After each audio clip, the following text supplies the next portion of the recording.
երկիծանկարչությունը քրկում է իր մեջ հումորը, իմաստությունը, փիլիսոփայություն եւ ինչու՞ չէ մի փոքր ծաղրանք եւ այստեղ շատերը սխալվում են եւ անդադ ծաղրանկարչություն են ասում, բայց ծաղրանկարչություն չէ, ինքը երկիծանկարչություն է եւ ծաղրանքը ընդամենը մի մասնիկ է ամեն ինչից։ Սովետի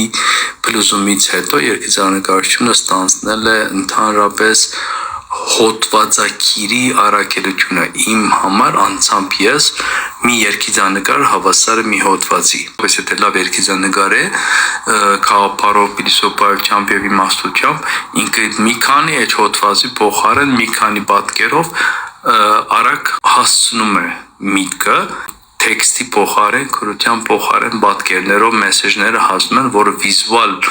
հիշողությունը մարդկանց առհասարակ ավելի ուժեղ են, քան թե տեքստային կամ խոսակցական եւ այլն։ Առհասարակ, եթե այսօր նկատենք երկիծանկարչություն մեր մեդիայում, թերթերում, անգամ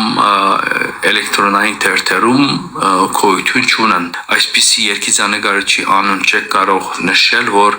ասինչ թերթը առնում են կամ կարդում են թեկուզ օնլայն, որովհետև այնտեղ նկարում է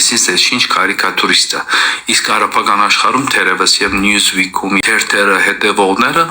շատ հաճախ հենց այդ երկիծանկարչի շնորհիվ են, որ անընդհատ հետևում են կամ հիշում են ինչ թերթում, այսինչ երկիծանկարիչն են նկարում։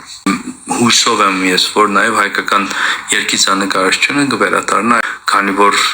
մենք ունենք ուրույն մի հատ ուժեղ հիմք եւ պատմություն, Պոլսում առաջին երկիծանկարիչները եղել են հայեր եւ հետո Թիֆլիսում տարածվել եւ հետո Հայաստանում